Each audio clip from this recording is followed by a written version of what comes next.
As the war between Hamas and Israel continues, the specter of other parties entering the conflict looms over the Middle East. One of the darker possibilities, and certainly a very escalatory one, would be if Iran somehow decided to openly join the fight. It already warned Israel of possible regional escalation. This video will explore Iran's options if it wanted to hurt Israel militarily and complicate Israel's operations against Hamas. Likewise, we will explore Israel's options in mitigating the potential Iranian threat. So stay tuned.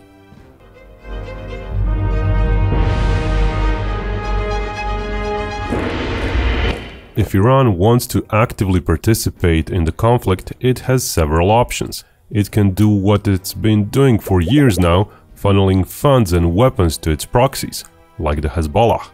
Or it can try to coerce or entice other countries to join it against Israel, or it can attack Israel on its own. If it wanted to go that last route, it certainly can do some damage via missiles. But the reality is that even if political repercussions are thrown out at the window for the moment, there is the tyranny of distance involved. Iran has to go through Iraq as well as Syria. Turkey is not a very viable route option, as Turkey is a regional power and a NATO member, and it could likely stop any incursions into its airspace on its own. Iraq, on the other hand, has become more chummy with Iran ever since the fall of Saddam Hussein in 2003. The Iraqi government is nowadays dominated by Shia Muslims, similar to Iran, reflecting Shia population overall. Iran has also become Iraq's biggest trading partner.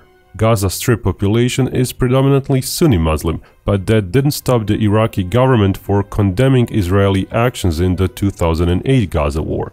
The Iraqi Shia leader called for action by Muslim states to stop Israeli operations. Today, there is still no diplomatic relations established between Iraq and Israel. In fact, back in 2012, the Iraqi Prime Minister said Iraq wants relations with all countries except Israel. Last year, the Iraqi parliament passed a bill that prohibits normalization of relations with Israel. While the Iraqi government has not yet said anything on the current Israeli operations in Gaza, various local and religious leaders have. Sadrist leader, Fatah Alliance leader and Shia religious leader have all denounced Israeli operations and/or called for an intervention to stop those operations. So while it's in no way assured that Iraq itself would participate in any action against Israel, as that would likely invoke massive geopolitical pressure by the US and other countries, it's somewhat plausible that if Iran decides to send aircraft and missiles towards Israel, that Iraq might simply look the other way, saying it's in no position to police its own skies. Iraq has in fact several dozen fairly useful fighter planes, as well as 24 Pantsir air defense systems bought from Russia, though their crews don't train much and might not be very effective. But we digress.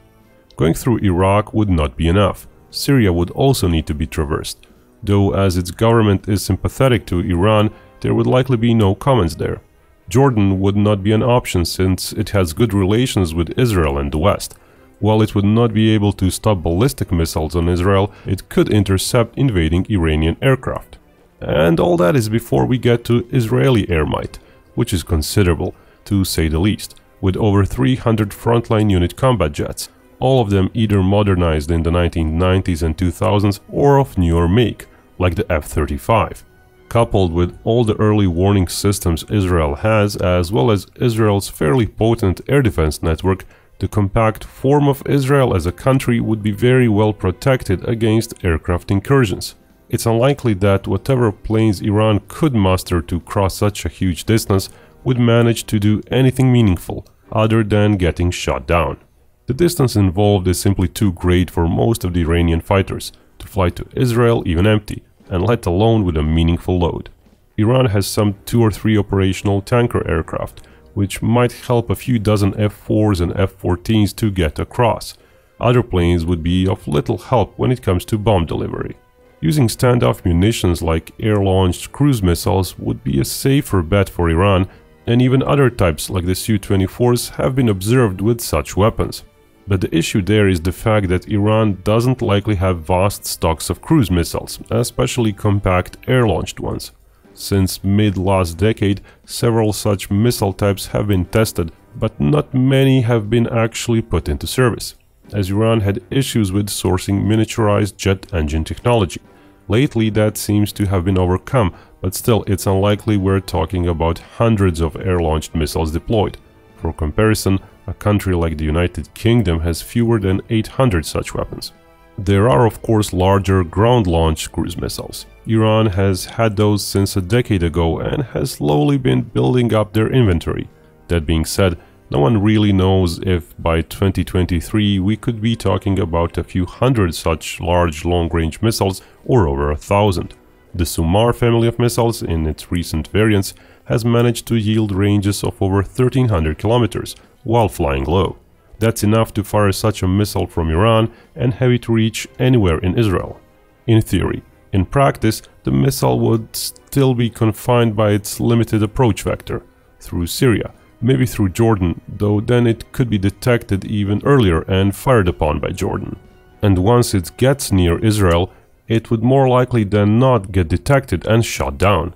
Iranian missiles aren't stealthy and would likely get shot down at least at the same rate as Ukraine shoots down Russian missiles, but probably more often, due to the limited approach vector, compact size of Israel, and thus a greater density of air defenses. Thus, even if Iran can somehow launch a very optimistic 500 cruise missiles, it's questionable if more than 100 or so would actually hit anything inside Israel. In the grand scheme of things, that would amount to a nuisance for Israel.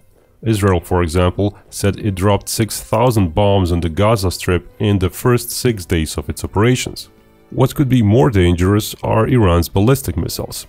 Those fly high up and are very fast. While shorter range, slower types could be intercepted by Patriot-like systems, such missiles aren't a factor precisely due to their short range. Iran's ballistic missiles encompass a myriad of types and subtypes, some of which were only developmental models, and some, as mentioned, simply lack range. Those actually likely make up the majority of Iranian ballistic missile arsenal. As the complexity of a missile rises with range and size, so does the price tag, both of the missile itself and the whole support system around it. So while a small missile like the US ATACMS cost $1.5 million in 2022, if the US were to make larger ballistic missiles, their cost could easily be an order of magnitude bigger. If a missile also has a hypersonic glide warhead, costs can rise even further.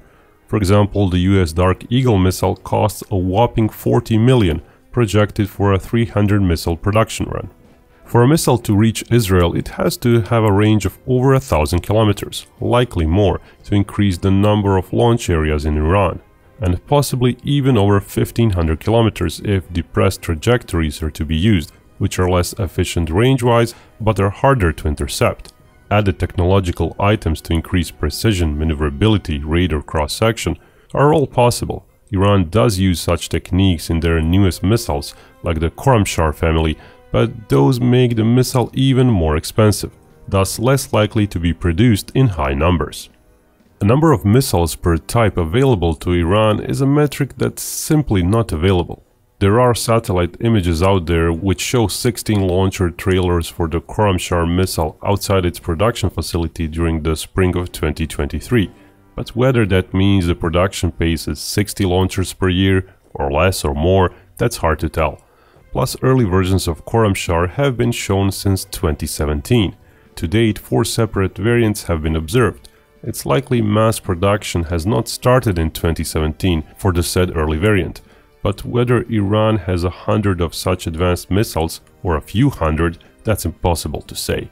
What is known is that in March 2022, the commander of US Central Command, General McKenzie, said Iran has over 3,000 ballistic missiles, many of which can reach Israel, end quote.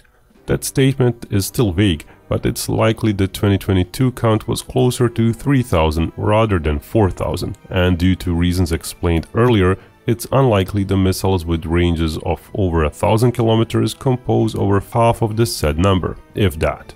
Still, given that it's late 2023 now, it's plausible Iran might have 500 to 1,500 ballistic missiles that can indeed reach Israel. Now, part of those are older types, still basically oversized Scud types, though they use separate re-entry warheads. Shahib-3 and its later variants, Imad and Ghadr, are such older types. Still potent in range, and with a large warhead they are a threat. Their speed is likely to be around Mach 7, give or take a Mach. They don't maneuver, and initially their guidance left a lot to be desired. Initial Shahib-3 missiles could allegedly hit within 2 kilometers of their target 50% of the time. But that was 20 years ago. Since then, Iran has shown better and better precision. 10 or so years ago, videos of tests suggested errors of a few hundred meters. While for the newest Khorramshahr missile types, Iran claims they improved their precision from 60 to 30 meters. Such precision can already be quite useful militarily, especially considering Iranian officials say warheads of up to 1.8 tons in weight can be carried. Iran has been known to use cluster munition warheads on their missiles. With said precision, cluster munitions would likely result in basically pinpoint accuracy. Of course, destroying individual small buildings or hardened targets, that's still not likely. Of the types mentioned, the Khorramshahr, likely based on North Korean Musudan design, and the K-Bar Shekan are the most advanced. Khorramshahr incorporates thrusters for course correction, and its warhead is optimized for re-entry, producing the lowest possible radar return. Its velocity is also quite high, being Mach 16 at mid-course stage and Mach 8 at atmosphere re-entry. K-Bar Shekan, which was unveiled last year, is even more advanced, though smaller. It is said to be able to maneuver in its terminal stage, countering anti-missile systems, though its impact speed is slower. It's likely such advanced missiles compose an even smaller part of Iran's arsenal than the mentioned 500 to 1500 missile estimate. But intercepting them is likely not easy. That's why Israel devised a special anti-ballistic missile system, called the Arrow. In its latest variant, the Arrow 3, the system hits incoming missiles in their mid-course phase, out in space. Israel is lucky as it's very compact, and Iranian missiles are generally gonna come from a fairly narrow cone of directions. That makes missile tracking and interception somewhat easier. Though at well over Mach 5 or even Mach 10, interception is never easy. So far, it's been estimated Israel has 3 such Arrow batteries deployed, enough to engage a dozen or 2 dozen incoming missiles at once. As Iran has several missiles per launcher, it's plausible Israel could intercept a fair chunk of Iranian missiles. For terminal interception, systems like David's Sling could be used, though their efficiency against such targets is unknown. Israel decided to develop said system instead of investing further in Patriot SAMs. As we saw in Ukraine, with slower but just as advanced or more advanced Iskanders, advanced Patriot systems scored pretty well. It's unknown if David's Sling performance can match the latest PAC-3 MSE missile performance, as used in Ukraine. But it's yet another layer of the shield protecting Israel from Iran's missiles. Ultimately, it's likely Iran can fire more missiles at once than Russia, and some missiles would ultimately hit inside Israel. But we're still talking about maybe 100 or at best a few hundred warheads. Compared to a proper war effort, such numbers would amount to harassment. A terror for the general population. Maybe some very large targets such as military air bases being hit, but ultimately a fairly small speck on the overall Israeli state or its military capabilities. Plus, ballistic missiles can't be replenished in numbers quickly, unlike small loitering munitions. In theory, what could have a somewhat greater effect is if Iran manages to smuggle a big number of kamikaze drones like Rad-85 and other similar munitions, and then those get launched daily in high numbers from Syria and Lebanon. There's a whole host of Iranian-made kamikaze drones, ranging from big and heavy ones like Shahed 131 to tiny Mirage, similar to US Switchblade munitions. Syria has the better part of its territory under its government's control. Its military was helped by Iran, and weapons and even troops were reaching Syria through Iraq regularly during the height of the Syrian civil war. Also, Hezbollah in Lebanon would possibly be delighted if it got such loitering munitions from Iran. Now, such actions would definitely broaden the war. If Iran deploys its own military there, that could make Israel possibly invade both Lebanon and Syria, at least in some limited incursions, trying to hunt down drone launchers.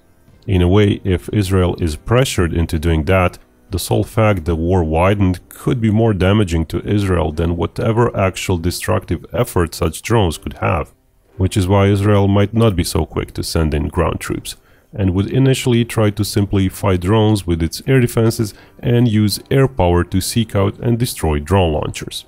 If Iran can't smuggle enough launchers and loitering munitions, their effect would be minuscule.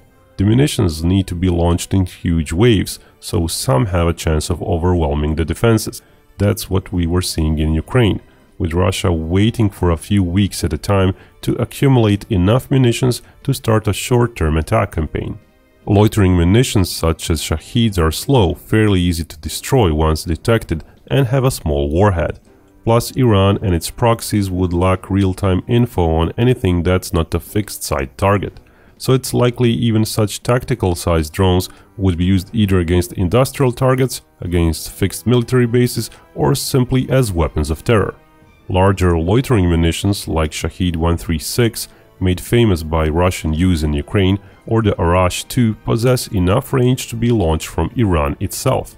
But they too are slow and not very destructive.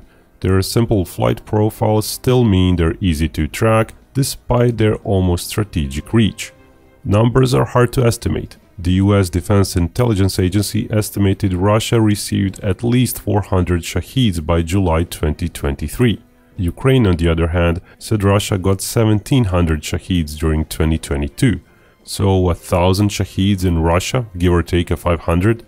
One could expect Iran itself to have more, but at the same time, likely not 10 times more, as Russia was likely to buy as many as it could. It's plausible, though, that if Iran can indeed amass huge attack waves of several hundred such drones on a small area, many would go through. But once again, their long-term effect on Israel would be fairly small. They would be weapons of terror mostly, and in the long run, Iran would run out of enough drones for such huge attacks that can't be matched by air defenses. Besides small drones, there's always the possibility of small rocket artillery smuggled via Iraq into the hands of Hezbollah. But that can be said for all sorts of other weapons. We're entering a political realm here, of course. How far would Hezbollah want to get involved, even if Iran entices them? For now, for all the media headlines, the fact is Hezbollah has been fairly restrained. Iran's foreign minister recently said Iran's regional militias could attack Israel. If operations against Palestinians do not stop, that multiple fronts will inevitably open, end quote. But that could be posturing. Hezbollah leadership has kept low-key for now. Hezbollah spokesperson recently said that the exchange of fire on the border does not indicate that Hezbollah had made the decision to enter the war, and that they are only small skirmishes to send a warning to Israel. The fact that the Hezbollah leader has not said anything yet may also point to uncertainty within Hezbollah itself. So it's not assured that Iranian pressure could actually push Hezbollah into war. But certainly, if Iran manages to push Hezbollah into war, that would be by far a bigger threat to Israel than all these air, drone and missile strikes mentioned so far.